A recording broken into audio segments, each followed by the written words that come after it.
Welcome back, everybody. Two games in this Knicks and Pistons playoff series. It's tied up 1-1. So we had to bring in Knick fan extraordinaire Chris LeBron here. Contributor has been a contributor over at Knicks Fan TV, but you probably know him most from Off the Ball podcast, Get a Bucket podcast. And it's Chris LeBron coming in live and direct from New York City. How you doing, Chris? Man, I'm stressed out. This series is stressing me out.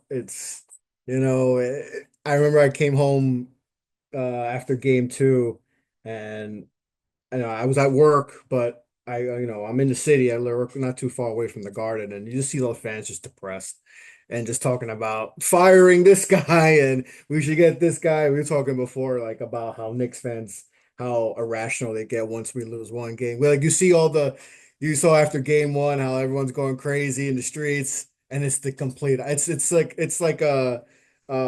the most bipolar. We're the most bipolar fan base in sports. It probably in sports. It's crazy how the emotions go from one game to another. Man, I'm looking forward. This is a fun old school series, so yeah, man, I'm ready to. Thank you for having me on. Before we get started, let everybody know where they can find you online.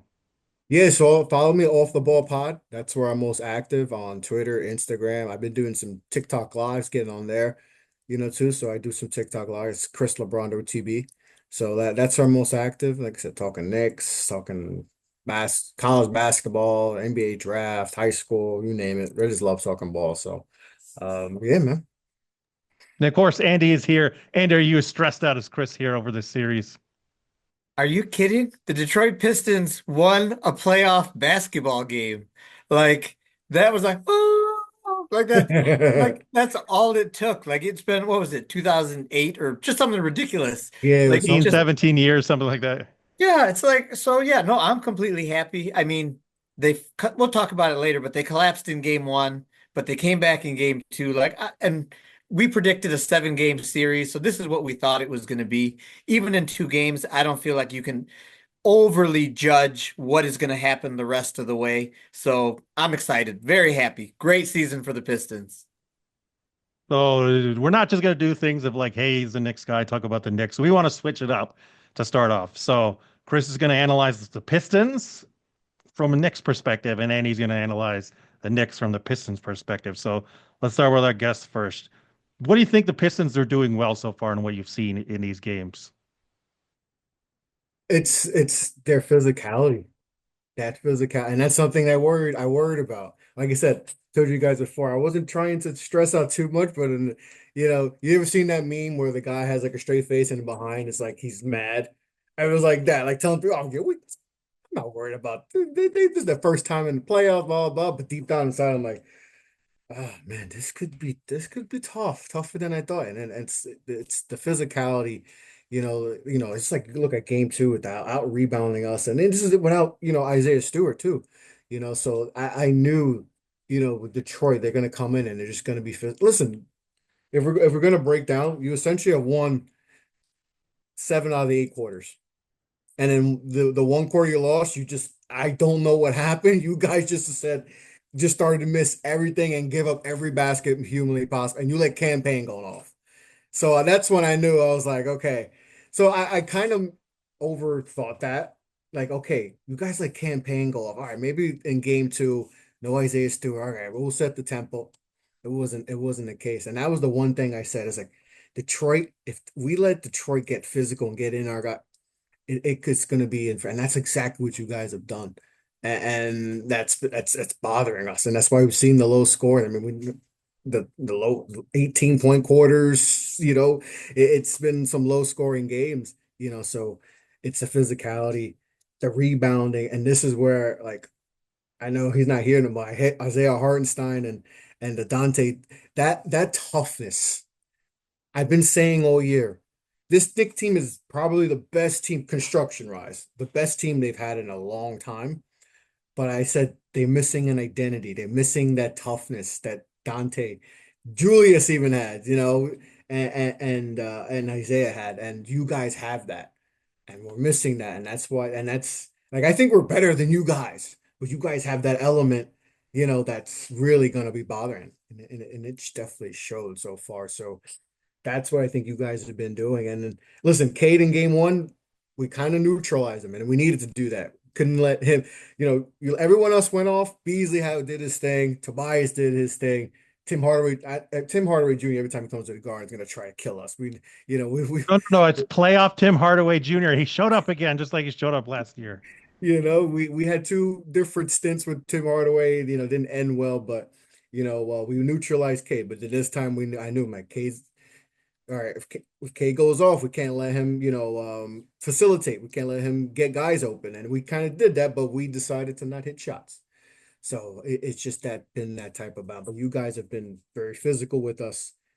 And, Brunson especially, it's just, and Towns, you're not allowing Towns to get comfortable. He's only, he had 8 shots in game one or 10 shots, and then 10 shots, I think, game two, something like that. It was less than that's not gonna, no, what are we doing here? But you guys have done it. You made the Knicks feel so uncomfortable on the perimeter, and it's worked out so far. And you guys really should be up 2-0. If it wasn't for like a historically bad fourth quarter in game one, like I said, you guys have outplayed us. Oh, but that one really bad. If you guys just play it's in the fourth, you're up 2-0, and winning 2 at the guard and going to the crib, you're gonna feel real comfortable. So that your guys' physicality, the rebounding, and I said I knew this was gonna come back to bite us when we lost Isaiah and we didn't have that. And this is the series where I think it's gonna really show. So it's definitely the physicality you guys have brought. It's been something we're not used to. And then, we're gonna go back to your place, and it's gonna be you guys haven't been in the playoffs in a little bit. Like I say, just won your first playoff game since, I think you still had the band to, the 04 team together, right? So it's been a minute. So we had the physicality you guys have brought, being physical in the perimeter too, not letting our guys get comfortable. Brunson's gonna do Brunson things, but if you're gonna make it tough on him, he's gonna go 7 of 20, you take that. So you guys have been, and we have no playmaking too. So it's just everyone just going, you're making us try to do everything on our own, playing ISO ball. And that's what you guys have been doing a really great job of. And, like I said, you should be up 2-0, but that's why there's a lot of negativity right now in Knicks world. Andy, flip side of things, from a Pistons perspective, what do you think the Knicks have done well? I think the Knicks are killing themselves. So like you mentioned that the Knicks are more talented than the Pistons, and I agree. That is a more talented team. I was happy that the Pistons never went after Cat, because Cat in the playoffs always scares me. Sometimes you're going to get like the second half in game 2 that Cat just disappears. And I think that's if Cat is going to be outplayed by Tobias Harris, the Knicks don't have a shot of winning this series, in my opinion. This is what the Knicks are doing well. Come on, Andy, some praise here. But this is what the Knicks have to I don't think do. they're doing anything well, to be honest. I think like I said, we're shooting ourselves in the foot. We're getting just, like I said, the physicality, man. But like you said, the Pistons have probably won 7 out of 8 quarters, except for that fourth quarter collapse. But the Knicks are not doing the things that they could do to change things, in terms of, you cannot let the Pistons hide Jalen Duren on Hart on when he's on defense. Like, you can't do that. He should be involved in all of their actions. They should be. Cat can't have less 3-point attempts each game than he did during the regular season. He should have 2 or 3 more 3-point attempts per game than what he had in the regular season, because Duren does not defend anybody out in space. I know they're using Tobias on him, but that's where, when they need to swing the ball more, they need to get more players involved. If it's just going to be Brunson dribbling the ball out, like, nobody else gets involved, it's too easy to defend. The ball needs to move. You need to make Duren make decisions, create fouls, get in trouble, especially if there's no Isaiah Stewart. Like, they have to put more pressure on him, and they just haven't been doing that. In game 1, I felt like the ball moved better. So you had much better scoring, because Bridges got involved, OG got involved. I mean, that's how campaign got off. Like the ball was just moving more. But then Tibbs didn't even really play campaign in game two. Like he went away from that. And I Yeah. don't yeah, I don't know what that's about. Like if he had a great game, you'd think he'd get more minutes. But but yeah, so there's things that they could do, but I just don't understand what the thinking is right now because Cat going one-on-one posting up Tobias has not been effective. And I don't see that why that's something they're trying to do on offense. Yeah, if I can interject here for a minute, especially in that 21 to nothing run that won the next game one, I think what they're doing well is attacking the paint, but I don't think they're doing it consistently enough is the main thing. Because if you watch that run, it's like get in the paint. Oh, they're scrambling and doing things. Now we kick it out to campaign and things like that. And while the cat post ups are things I'm going to talk about in terms of like, I don't know why this is here. I do think the idea of like getting it inside, because really the area for us and Andy and I like really were worried about was like, oof, if they start getting inside, there are two areas and two players in particular who will give up like over 60% on shots inside the 2 point arc because they did. They're just not attacking the right people at the right time. And just look at Duran's fouls too. While he's able to play long stretches, when he's fouled like two or three within the span of like 2 to 3 minutes. And you're like, bro, what are you doing? And then the Knicks not following that up. I think they have the right idea, but for some reason they're not sticking with it quite yet. And you have a sword in foul trouble too. So why are you not capitalizing? Why are you not attacking? Yeah, and they're missing you Isaiah Stewart. So why are we not? And that's been the Knicks' problem all year. It's kind of an identity crisis. And then the ISO ball. It's just I, I'm 36. I've played, they showed you how to, pass the ball, pass the guy, pass to get the guy open. That still pertains even in 2025. We don't do that enough. We just get boom. Brunson's just trying to do everything, high pick and roll. And that's not going to work in the playoffs when you're playing good teams. This isn't Charlotte. This isn't the Wizards. This is a vastly improved Detroit team that has beat us 3 out of 4 times, that has really good perimeter guys. And it's just common sense. You got Osor, one of the best perimeter defenders in the league, in foul trouble. Duran's out. There's no Isaiah Stewart. You should be able to attack, attack, attack. And they didn't do that. And then on the other side, to game one, they left everyone open. It felt like every play, and that's why you guys were able to hit so many shots. And then in the game two, we Well, I kind of mean, we'll return to that. I would leave everybody else open if I were them, but we'll return to that here in a minute. yeah. And then like game two, we kind of refined that. Not we were more locked in, but we let Dennis Schroeder go off, and he hits the dagger at the end, So it just, Brunson had I gotta pull up the bottom. 27 shots he took. The next guy, Mikal, had 18 shots, but the fact that Towns only took 11, OG only took 10. I need Towns to be taking 18, not Mikal. You know, Even though Mikal should be more, but no, I rather the Towns get those 18 shots. And I don't know, Towns, I don't know I don't know what's going on there. I don't know what's going on there because he's kind of bringing back some of those thoughts of, you know, and this is what everybody's worried about with Towns because obviously he's going to be an all NBA type of player. He was an all-star star. He had a really good season, improved his rebounding. He went from like 8.9 to 12.4 rebounds. So he was more physical and I said, it's a regular season. We all know you're playing a lot more bad teams. And in this series, it's just like, he's not. And I'm like, oh God, he's reverting back to the Minnesota where people were calling him, not KAT, it was CAT. It was more, and we don't have to add the words in front of that, but you know what I'm saying, you know? So it's just like, you better get, be more aggressive, be more assertive. Brunson is getting it's been tough, and Brunson has had these troubles with longer defenders.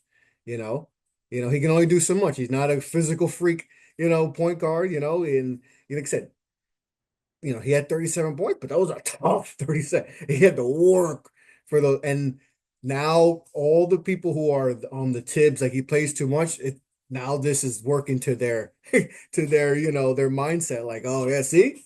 Because they looking gassed, and like I said, they better hope that, game three that they come out, with a little bit more juice, because if not, then you guys gonna have a rowdy crowd that is gonna be into it. Because not like those past, you guys have been like the 8th seed, and like you got swept. You guys know but this is like, no, this is different. This team's different. This team is like, yo, we got something here.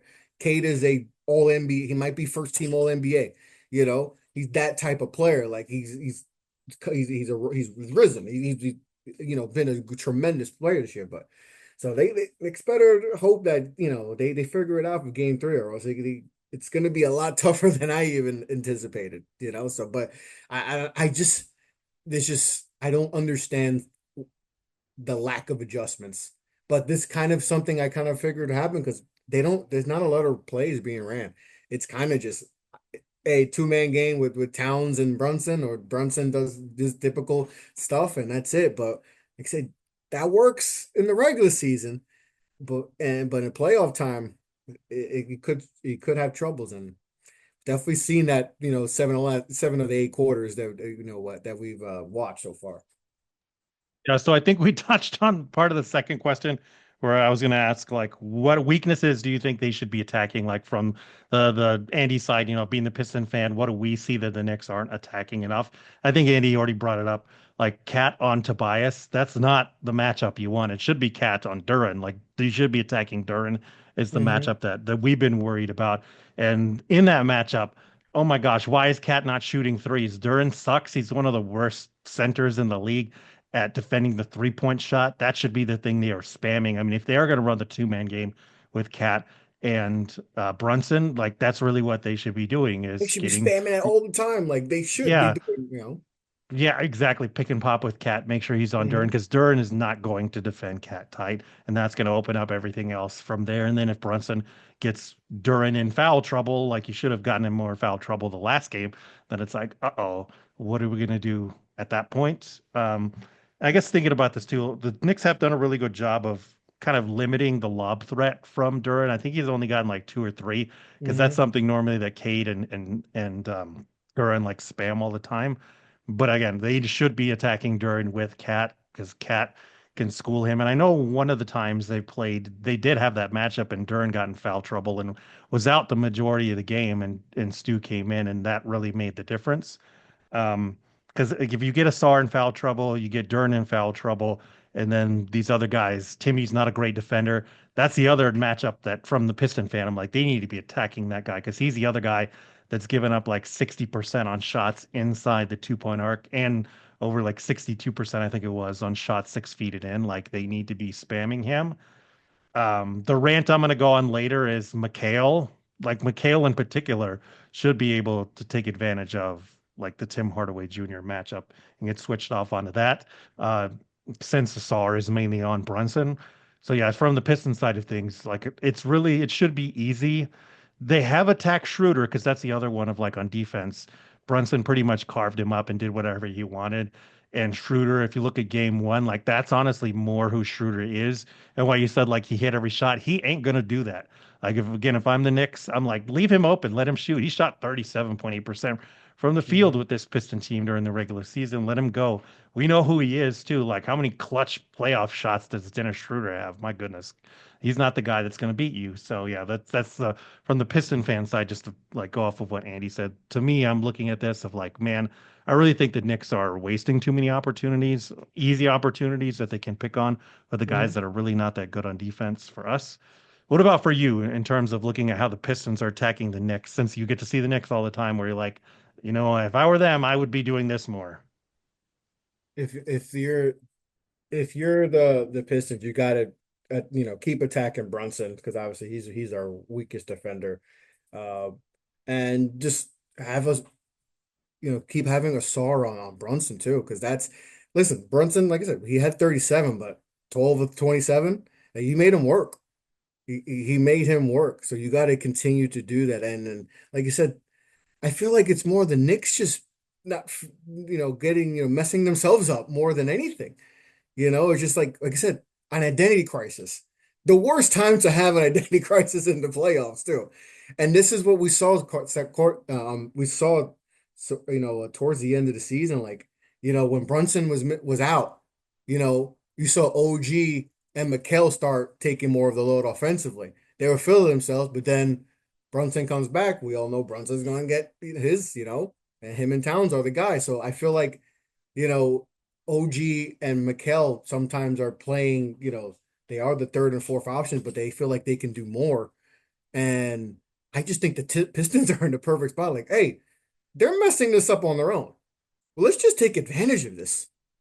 I don't, like I said, I think the Knicks are a better basketball. Like on paper, we have but right now, I think the Pistons are just like, the Knicks are messing this up on it. We got to take advantage of this, and that's what you guys have done. Yeah, I wanted to ask you guys a question. Why do you feel like you've had those kind of lapses where you were up like 15, right, in game two, and you let us come back. It was tied at one point in the fourth, and then obviously that crazy fourth quarter, or you go 21 wrong. Like I said, if you just play basketball, you win that game. But you guys played the absolute worst. Obviously, we came away with the dub. So why do you feel like you've seen some of those lapses, especially in those stretches?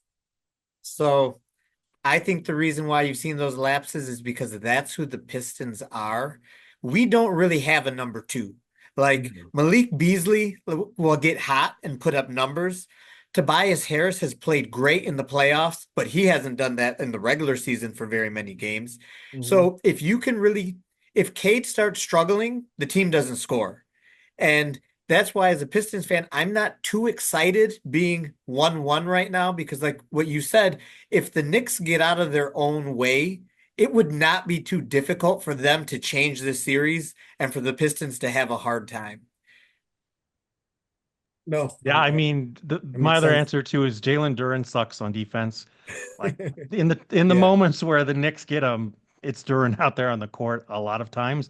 And while I love Asar, he doesn't know how to defend with his feet and his hips yet. He still defends too much with his shoulders and his Hmm. hands, and that is always getting him in trouble. And specifically in the games where he's not playing a lot of minutes, it's because of that. He's getting too physical and handsy, as well as on offense.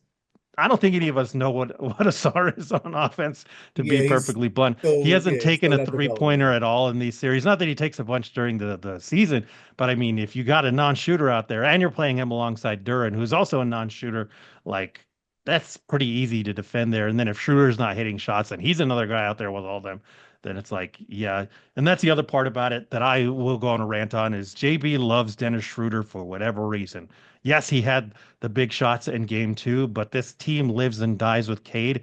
And again, Schroeder is tiny on offense. I mean, next to Brunson looks like freaking New York Giants, Jets offensive lineman next to Mhm. Schroeder. Schroeder's tiny, and it's only because he's a pest and he's super aggressive, but also that's like a double-edged sword. It can get him in trouble. He can get out of position and all these things. Like those things can all add up.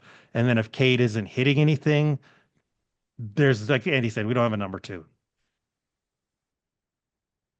No, yeah, that's the thing, but it's still again, and I understand you saying with like a SAR, especially defensive, but he's still done enough to make Brunson work. For this, like I said, Brunson has had what I think 34 or 35 the last two games, or 37 game two, 30 whatever, but though it wasn't efficient.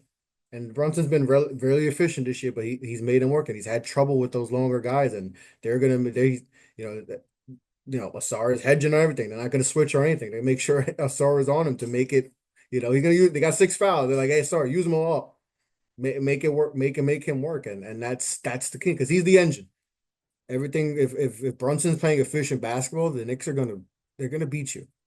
But when he has to work, that's when things start to go a little bit, go sideways. And I saw it all year when he's not efficient, everything just goes sideways. And it's definitely looked this way. Except if it wasn't for that fourth quarter, man, I don't think you want to know how Knicks fans would feel right now if that fourth quarter goes differently because it's nasty now. It's nasty. Like I said, just go on Knicks. Just don't go in too much on Knicks to it. Just dip it a little bit, and you'll be like, oh wow. Did you guys lose by 50? Like Memphis did? Like, no, it's crazy, but it's I hope they can adjust, make more adjustments. And listen, I know people want more from the bench from the Knicks. It's not happening. We have no bench. The fact that campaign was able to do is that's like I said, he's one of the we like I said, you have Dennis Schroeder, so you know those guys that they but those are the guys. Listen, you lost because campaign went off, we lost because Dennis Schroeder go off. So yeah, those guys could Schroeder can have 3 points in game three, campaign can have three, it's just but there's those guys you can't let go off, and we've let both those guys do it, and that's the difference in the series, so it's just I don't know, man. This is one series I feel like it's just I I don't know how much I should put into what I want. I don't know. It's just weird. It's just weird. I could see it just going being back and forth and going 7 games. It's just going to be one of it. But I just love the physicality though. I do love it to an extent. I know sometimes it could be like I mentioned before. It could be the crazy how playoff basketball is different from regular season basketball. But a lot of people complain that there's not enough physicality in basketball, and we definitely see it. And to see two old like the Pistons, like the Detroit Pistons. We know them from the Bad Boys and everything. And when they talk about our franchises, we bring up the '90s Knicks, bring up the Bad Boy Pistons, and to see that combined, we're seeing some of that. But man, it's nasty. If we lose this game, and it's going to be nasty. But I hope Tibbs can make some adjustments. But he's he's still that old school type of coach. He's going to go with what works, and that could come back and bite us. So I hope there's more adjustments. But we'll see. Well, my next question was like to go back to the fan perspective to say, why did you win one by why did you lose it? But I think we kind of already answered that to begin with, right? It's winning 7 out of 8 quarters. The Pistons is going like weirdly cold at certain times and having like a bunch of bad defenders that can add up to things. So, in lieu of doing that, let's skip ahead to whatever rant you need to go on. What do you feel like is the rant that's just like bubbling up inside you watching these games? Because there are a few for me on both sides. I think that I'm like, oh my gosh, after watching these 2 games, I need to say something. A rant. I don't know if I have too much of a rant. It's more of my fan base than anything. If I want to rant on my fan base more than anything, like just like I said, we're talking about who's going to be the next head coach already. Like it's just like let's relax. Like I said, we shouldn't have. If a lot of people like who would you want to play, right?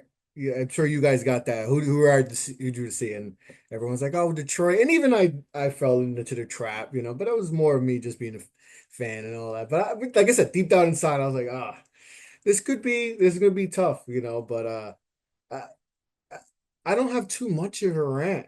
It's just I wish the Knicks would just pass the ball a little bit more. Like I said, it's sometimes you got to get guys open by just passing the ball. Ball movement is that's why my off the ball. That's why I name off the ball podcast. Like I have to name a podcast as like just off the ball movements. I'm so big on that. Even if I play in like a men's league, I'm like, yo, let's pass the ball. Like, not you're not who you think you are. Pass the ball. We get like they're not the Pistons. We don't. This is a 40-year-old man who's our mailman. We can get him over tip. Just pass the ball and we'll get him. But I wish they would do more of that. I feel like the lack of playmaking it's just something with this team that's really bothered me that just that's not there. We don't even people like they have their primary guy and they have a secondary play. We don't even have that. Brunson's not a point. That's not his job. He's a scorer, which obviously he does really good, and he might be an all NBA type of guy. But that's the one thing if I had to rant, I would say is just I wish they would just move the ball a little bit more, get guys open, be more creative on offense. It's just like listen, it's worked a lot with Brunson playing high pick and roll and Towns, but I wish there'd be a little bit more ball movement, right? Because I feel like that's what it would take to win, especially when you have that's what Sarr in foul trouble. All right, maybe I ran. Sarr in foul trouble. Duran's in foul trouble. No Isaiah Stewart. I thought, okay, we got away with game one, right? We got lucky that you guys just maybe it was you. And like I said, in my head, I was like, okay, their youth and inexperience finally showed. It showed in the fourth quarter. we're the more experienced team. We figured, all right, they're not something to play with, and we should take care of business in game two. And that we didn't do that. We didn't take care of business. So, we got to take advantage of some of those things that were to our advantage, and we didn't capitalize on that. We didn't capitalize on the foul trouble we created, you guys, and just I don't know. It feels like we're more of the younger team. It feels like we're the inexperienced team, which shouldn't be the case because we've played, these guys. Cat was in the conference finals last year. We went into second round last year. If our guys didn't, if everyone did on the team didn't get hurt last year, we beat the Pacers and we go to the conference finals. So it feels like they're playing like they're the inexperienced team and Detroit is the more experienced team, which is not the case. I mean, you guys have some guys, that have some experience, obviously, Beasley, Schroeder, but it feels like it's the opposite. So let's No, play we like got guys with bad experience, Tobias bad. Harris and Timmy. Yeah, Like, come on, Tobias is no. not, he's experienced, obviously, but Philly, they're jerks, so they don't treat anyone nice, but hopefully they play like they're the more experienced team, the Knicks, and figure it out in game three and come out stronger because can't have that slow starts again. Yeah, the ball movement in particular, like at the end of game two, when it started getting closer, I was like, oh, here comes McHale, here comes OG, here comes these other guys other than Brunson. Because, yeah, exactly. If they started moving the ball around there, then the Pistons are going to be in real trouble instead of having like your best defender isolate on their best Mhm. offensive player and understanding like they're not going to complicate that. And like you Yeah. said, off ball movement. With place where this team really struggles on defense is off ball movement because Duran's not always the best communicator. Tobias is good effort guy, but he's older, so he's not as quick. Hmm. Beasley is very good with his effort and everything, but sometimes he can like get He's he's bad. shook Yeah. off of bigger screens and stuff, and then forget it. Schroeder again sucks. He Yeah. gets lost a lot of times or gamble on things. Even Asar is still learning those things, so yeah, Mhm. that's definitely a That's good why I point. think Is this like, yeah, matchup now, like as we were getting to see who I was like, man, Detroit, the Knicks actually might be the best match because it seems like you guys had trouble with like fast-paced teams, you guys, like Indiana. Like I thought, all right, that might be tough for you guys, but the Knicks actually that works to your favor because they're gonna slow down the game and you guys want that. That actually goes into your favor because if we are more of a fast-paced team like in Indiana, maybe we might be up 2-0 and this is, we got this in the bag. But the fact that we play kind of to what your advantages are, it works to you guys. So, that's what I'm saying. I was like, oh man, like I said, I put it out there. I was like, oh, I want Detroit, blah blah blah, but like I said, deep down inside, I was like, oh man, this might be the matchup Detroit actually wants. And it's like I said, I don't want to put too much emphasis on the regular season, but I was like, we saw some things in the regular season. Like, okay, especially in half court. All right, all right, this could be tougher. Yeah, they're inexperienced, but they did some really good things against us in those. Yeah, we were missing some guys, but they're missing guys too. Like I said, it balances out. So I think the Knicks are the best matchup for you guys, and we're definitely seeing that. any rants you got to go on, positive or negative? So I have two. One of them is like we've talked about it before. I don't want the Pistons to re-sign Dennis Schroeder, and it's nothing personal against him, but he's kind of like a campaign. Like he might hit some shots. He's good enough at his job, but at the end of the season, when you get to the playoffs, is he really the guy you want to have, or would you rather have somebody else? I'd Yeah. rather have somebody else. And that's why they both end up getting moved because teams are like, we can find Exactly. somebody better. We can Yeah, find yeah. someone better to do this job. And I'm just scared that JB really likes him and he does enough good things in the playoffs that they're like, yeah, he's the guy. We need to bring him back. And I don't want to bring him back. Nothing against him. And I'm eating my words because he helped us win game two. Like that shot he hit was a clutch shot, which is good. I still don't want them to bring him back. And then the second rant is just about me picking the Knicks in seven instead of picking Cade in seven, just because I forget how smart Cade is. Sometimes he starts off slow, but he figures the game out. He figures out what the other Mhm. team is doing. And I feel like over the 7 games, he's going to have a good idea what the Knicks are trying to do, what they're thinking they want to do, and what he wants to do to counter it. And he's done that all year as far as just showing me that he's better than I thought he was going to be this year. I wasn't expecting him to be this good this year. And he gets us all the way to the playoffs. And I still doubt him. If we go to game 7, I'm like, nah, I'm going to pick the other team instead of saying, no, I'm going to ride with Cade. So that's my rant. I should have picked Cade if it goes 7. He's such Piggyback a off smart the, player. He's such a smart yeah, player. piggyback off the Schroeder one. Yeah, please. Oh my gosh. And anybody who's like, oh, he hit the clutch shot. Yeah, he hit the clutch shot because nobody's guarding him. Nobody respects him. His three-point Unfair. shot takes so long. Like you can hear the crank. Nobody was near him on that shot. Yeah, his 3-point shot takes forever. It drives me absolutely bananas how many times like his defender will go under a screen and Schroeder thinks about putting up a three, but then he realizes like my shot's gonna take too long, and then he just does something else. It's just like, yeah. Shout out to Steve Henson in the Slack chat. He's like, you know what? I think a lot of the Schroeder stuff is them preparing for what they want Ivy to do, which I was like, okay, that actually does make sense. And every time I see that where, Schroeder turns down a three, I'm like, Ivy would have shot that. So hopefully that's all that is. Please, please don't come back, especially for the number that they're paying Schroeder this year. It's not worth that. But my rant is more on the Knicks side of like, dude, where's your number two? Like the Cat and Tibbs for number one, like their combination of allowing these post ups to happen. I think the main issue with the post ups I have with Cat, because in the game one, I was like, okay, they're going to attack Tobias. That seems like a good idea. And then in the second game, when they did it again, I was like, oh, this is really bad because as he's backing down Tobias, everybody else on defense is just like, I get a nice little breather here. I'm just gonna wait until Cat backs him down, shoot the shot, and if he makes it, oh well. If they miss, let's get the rebound and run back. Like you said, all ball movement stops. The Pistons get a nice little breather on defense, and then Mikal Bridges, like man, he's got to be one of the more infuriating players in the league. Like he's a really good 3-and-D guy in Phoenix, helped them get to the finals. Goes to Brooklyn and shows like, oh, I can do a bunch of other things and create more. And then he comes to the Knicks. The jump shot was quite an experience, and then it rounded Oh, itself out, and he's really good. And now we get to the playoffs, and he's just laid an egg. He's another guy where the ball is not moving out of his hands. Like, if you're not going to hit shots, bro, like, what are you doing? Because he's the guy that should be killing the Pistons. He should be murdering them since he doesn't have to deal with a star, since he doesn't really have to deal with Tobias, who's having to hang out with Cat. He's having to deal like Tim Hardaway Jr.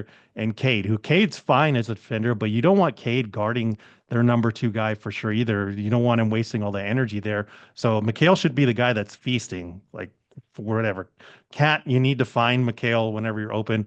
Like Brunson's tried to get him involved, but man, that's the one thing now to where I'm like, if Mikal gets going, then this is over. The Pistons will have no response for that. Just like what's going on with Mikal, man? I guess it's an identity crisis. He's like I mentioned, there's been Mikel's been on a target for Knicks fans all year because it's it's not his fault that he got traded for 5 first-round picks, and that's always going to be attached to him. Like, and I think that's like unfortunate because he didn't trade. He didn't decide to trade himself for 5 first-round picks. That's Knicks management. Yet he's kind of gotten a lot of it. Oh, he's not being productive. Well, he is what he is. Like, I don't know what fans were expecting that we were going to get. Like, he was going to become Kawhi Leonard. Like, he's a good player. We saw what he did. We saw what he did when he was on the Suns, obviously, and then with Brooklyn, he showed that he can do more than what he did with the Suns, right? Now, you don't want to do too much. He's not really a 1A or two, but he could be a nice three. But the Knicks haven't really. They kind of made him a corner guy. That's not his game. He did that with the Suns. It's but he showed that when he could do a little bit more, and it kind of just went up and down. And then when Brunson gets hurt, he showed that he can do more. All right, he was efficient. He's playing good ball. But now, guess what? Got to revert back when Brunson gets back. But OG's cooking. OG needs the ball in his hand, and you just gave him $200 million. Let's just be real. That's a big factor. I need my $200 million player to do a little bit more because we're paying him $200 million. Okay. On top of you got Brunson and you got Towns. So you got two All NBA guys. You got a guy on a max. So Mikal is just tentative sometimes. Doesn't know what to do. Should I shoot it? Should I not? Like am I allowed to? It's just one of those things where sometimes it's mental with him because when he's right, he's right. And if Brunson's cooking, Towns is cooking, and you add him, you know, you're not beating us. But we're like I said, I think you caught us at the best time where we have a true identity crisis and we just don't know what to do. The offense is just can be stagnant. And like I said, you caught us at the right. I think you might have caught us at the right time. And listen, the Knicks are gonna throw it because Mikel's up for extension this year, and Brunson took a nice little pay cut. And guess what they're gonna tell Mikel? Hey, if our number one guy just took a pay cut, guess what you're gonna have to do, buddy? You're gonna take a pay cut, And they want to do that, but now realizing we did trade 5 first-round picks for him, so they're in a conundrum right now. So that's why I said if we get bounced in the first round, this is gonna be a very nasty offseason. So, but Mikel just needs to just play his game. We know he's a good player. He's a two-way player. I know, like a lot, especially during the season, a lot of the matches with him and Cade. Cade kind of bullied him. Cade's a little strong. That's why you need OG to be on Cade, because he can match Cade's physicality, And we've seen that when OG's on him, he can able to contain Cade. You can't stop Cade, contain him, but Mikel, it seems like a lot of, when he's not working on it messes up his defense because you see some like uncharacteristic defensive lapses, and you're like, wait a minute, no, like Mikel, you're like an all-world defender. Some of these, especially in game one, Beasley's going wide.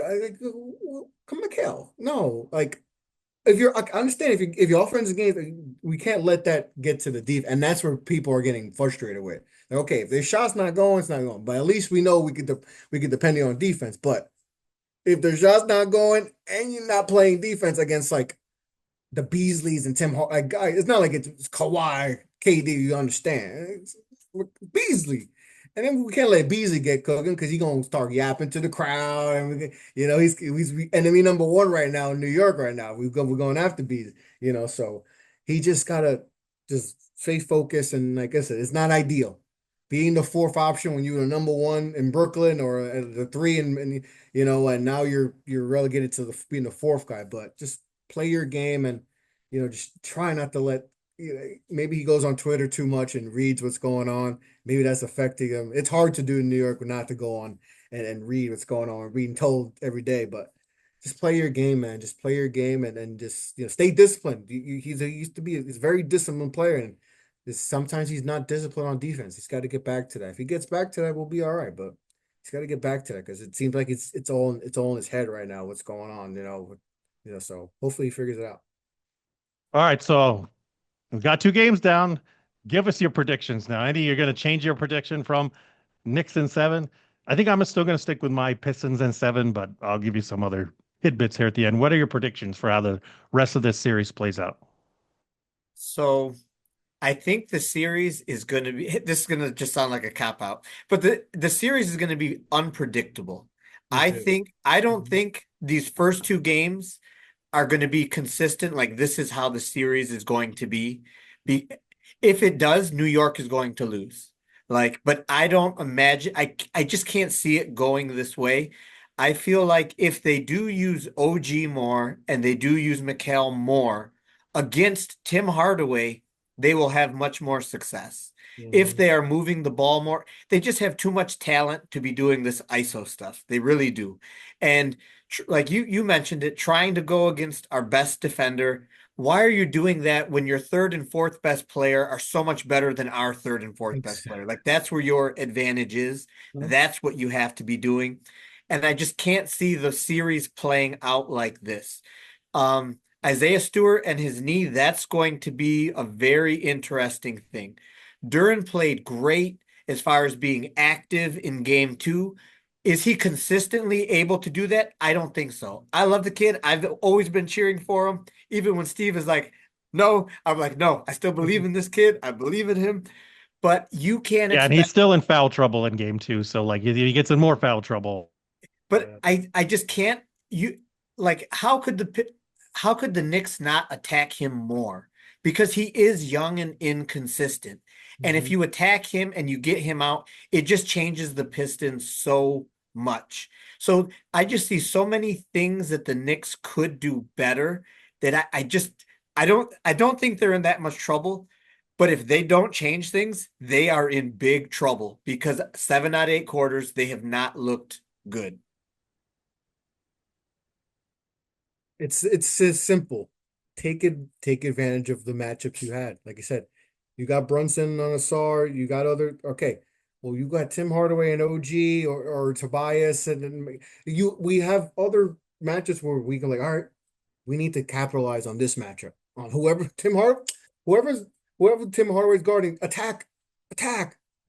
If there's no Isaiah Stewart in game 3, we need to feed Carl. And I sometimes with bigs I get really annoyed because I know we're in a generation where everybody wants to shoot, and I know Cat shoots the ball really well. Like he's an efficient.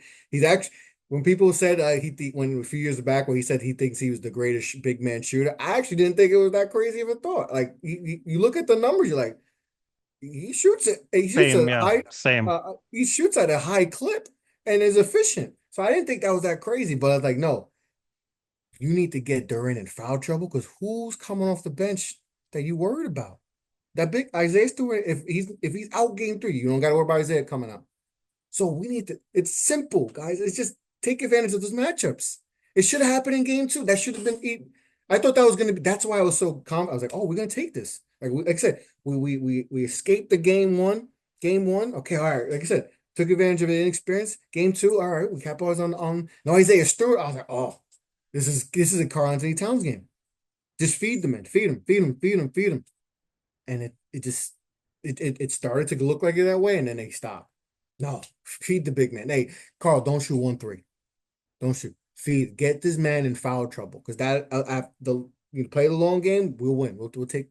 They gotta just take advantage of man. Tim Hardaway going, you man, barbecue chicken, man. Just get to the cup, get him in front, get him out of there too. Like it's simple. It should be simple. It really should. You created.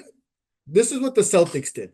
They made everyone think, all right, we got to get the best starting 5, and that's what the Knicks did.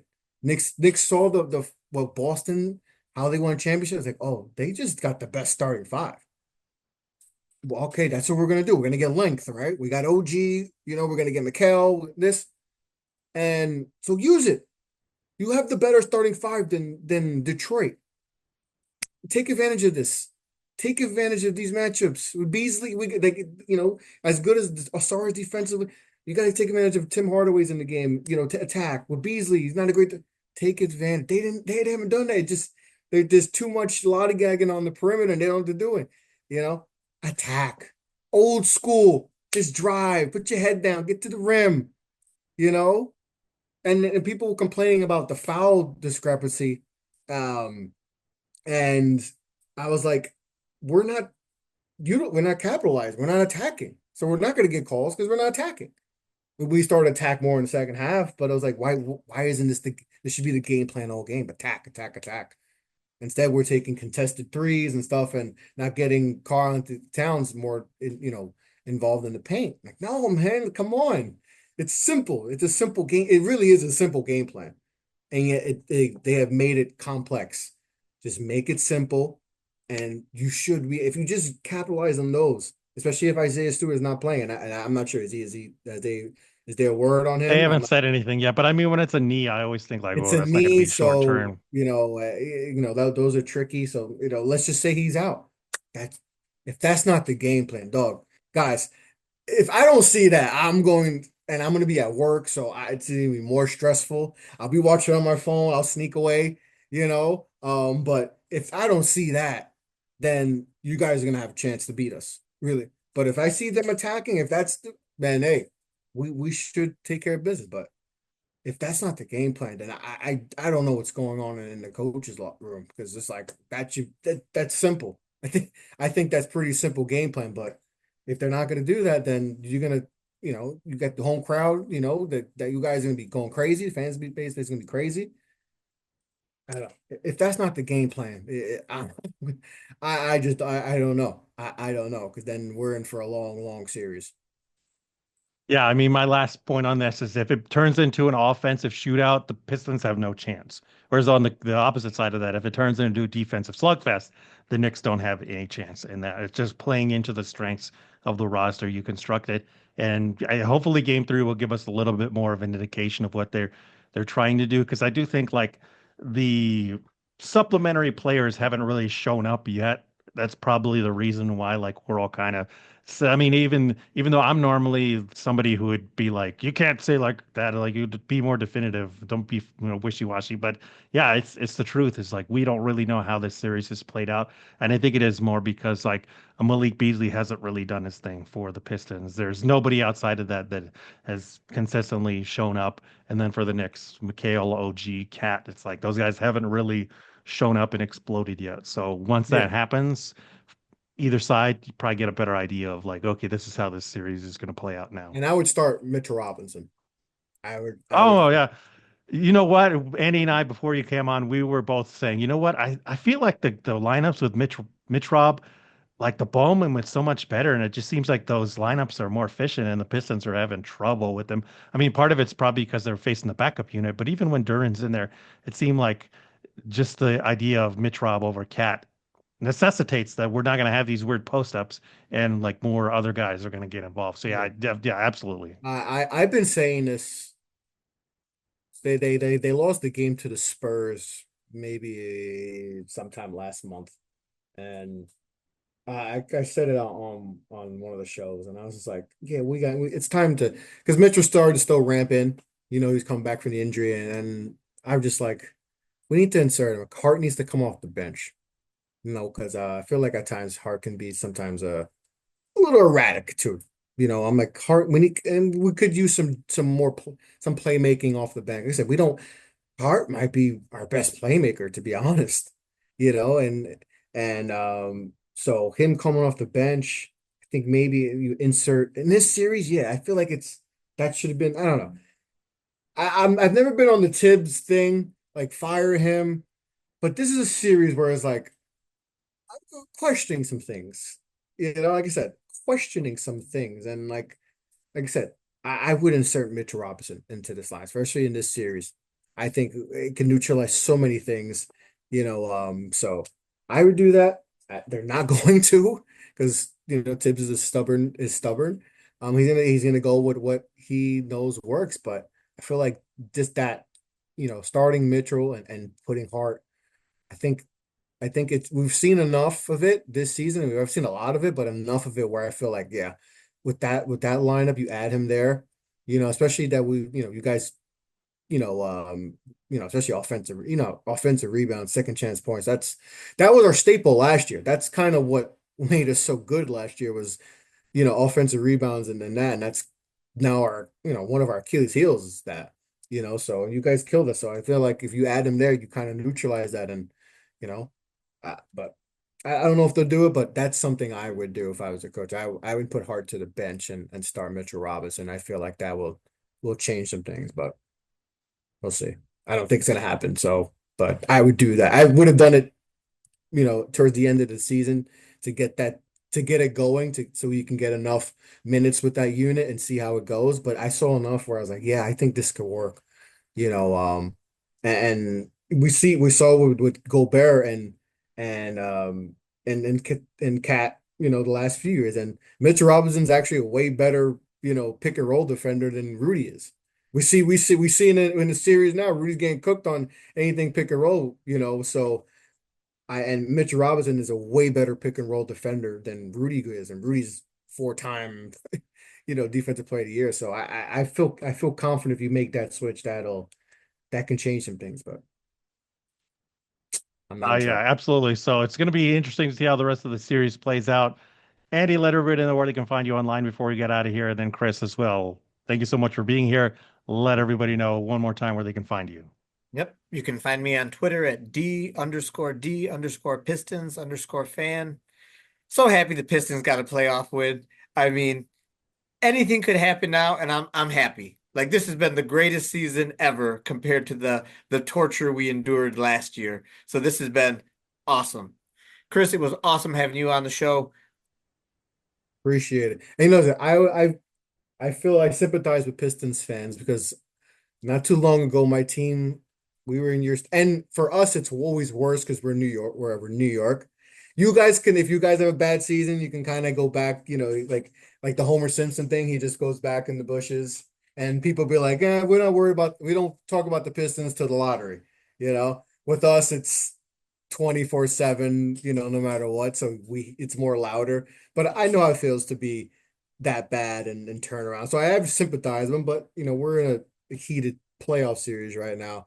And you know, people hate, it started with like the Stan Van Gundy comments. It's like, oh, he was only a coach there for a little bit. He got fired. He don't count. But we hated the Pistons, so I do love that that it's kind of this series is kind of bringing back those old school as we were growing up, those series where teams legit despised each other and stuff.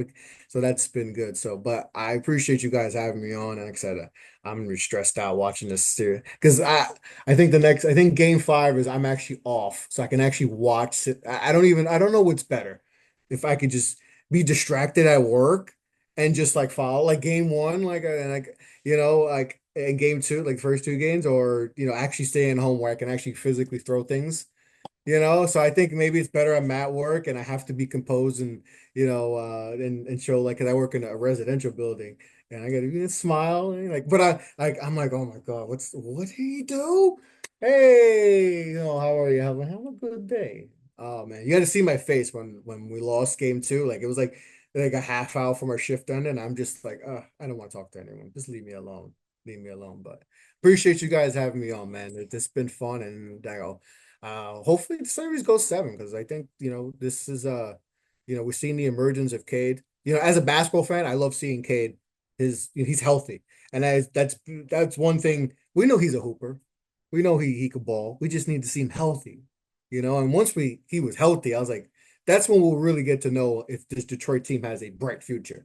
And he was healthy, and you saw him take his game to a crazy level where you're like, whoa. Like maybe I don't know how you guys thought. Maybe you guys thought this year was, but I'm like, hey, if Detroit next year might be the year. Like, no, K he took 2 steps forward, and just elevated everyone else. And you guys are ahead of schedule. So as a basketball fan, it's cool to see that you guys are back. But I still want you guys to lose a series. Suffer this series. This year, next year you go. But like I said, thanks for having me on, guys. It's always fun talking hoop. Let everybody know all your socials and everything too, where they can find you. Yeah, follow me off the ball pod. I haven't been on doing a lot of pods. Like I said, my work schedule has been crazy. Um, I'll get back on the grind. Like I said, I do some TikTok lives. It's easy to do. Just go on live and just that. But follow me off the ball pod. Like I said, I got my off the ball podcast. You can follow me there. I do Get a Bucket podcast, talk college basketball, high school basketball, recruiting, all that good stuff. And like I said, I talk all basketball, Instagram too. Follow me there, YouTube. I have a YouTube channel, Off the Ball Pod. Check that out there. Plenty of interviews with former basketball players, agents, college basketball players, all that. So check that out. I got a nice little archive. So, like I said, once again, appreciate you guys. Absolutely. Go check out all Chris's stuff. And yeah, I mean, for the fans' sake, like Andy said, we're just happy to be here. I feel like also for our fans' sake and what we've been saying all season, I feel like we kind of need to lose it to be like, you know what, this team is good, but we need to improve in certain areas. You We don't guys are want to, where we were when we played Atlanta. You guys are yeah, with the Knicks. yeah, We felt good, happy, but we needed to lose to Atlanta to kind of figure out, okay, yeah, it was exactly. cool, but like, all right, we need to. This is if we want to take the next level, we got to do this and this and that. But you guys are in a good position because you have Cade Cunningham and you have a guy who's a potential All NBA first teamer guy. But he's on the rise. We didn't have that. We had Julius Randle, who was good, but Julius Randle is not Cade Cunningham. So you have that advantage that we have. But it's eerily similar to those two because we were coming off, bad year, and not as bad as you guys, but it was a bad year, and then we figured here, because the year before was really bad. That was the worst offseason in the history of basketball. Being a Knick fan that year with a KD and all that, and then they go to the Brooklyn. Like that's the bad thing about having 2 teams in, like, I'm a New Yorker, so we have 2 teams in there. It's like that I'm a Yankees fan. Soto goes to the Mets. It's like when that happened, when he goes to that, it's even worse than him going to like the Red Sox or if KD had went to the Celtics. It's like, all right, whatever. But when they go to a team that's in, it's always so it's always that back and forth. But like I said, what you guys did this year is similar to what we did when we played it. But like we needed to lose to Atlanta, even though we were favorites. We needed to lose. We needed to figure out what we needed to get better, and man, we figured it out for the most part on the fly. And you guys do that. But difference is you got Cade. You got I mean, that's your guy.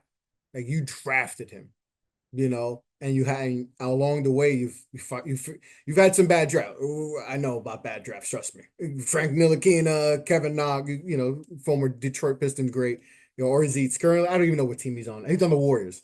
So I know that feeling of Pistons. That's why I always resonated until now. Now I don't like you guys as much. You guys are a little arrogant. No, I'm joking, but yeah, similar. It's like I said, as a fan, I appreciate a team that 15 wins to a playoffs and I legit 14 wins. Don't think that highly of 10, them. I'm It was sorry. 14 wins. And then a legit chance to keep going and make the second round, or who knows, you can get farther. So that aspect is cool to see. So we'll see how the series goes, man. It's going to be fun. Old school, slobber knocker type of series. So I think as fans, as a whole, I think a lot of people are enjoying this because it's old school type of basketball, and people wanted old school. We're bringing it back, baby. Yeah, and whoever comes out of this series, I think they're going to have a lot of confidence and feel like they saw something that can help them go a lot further too. So hopefully we get 7 games. So that way we can just enjoy this whole time, be a little bit stressed out along the way, but as long as we have good I'm a basketball, Knicks fan. I'm a it's New all York good. Knicks fan. I'm stressed out no matter what, man. It's just the life as a Knicks fan is, it's a roller. It's an experience I don't want any fan base to ever experience. It's sometimes so too stressful. But that's when you live in New York. That's what you got to deal with.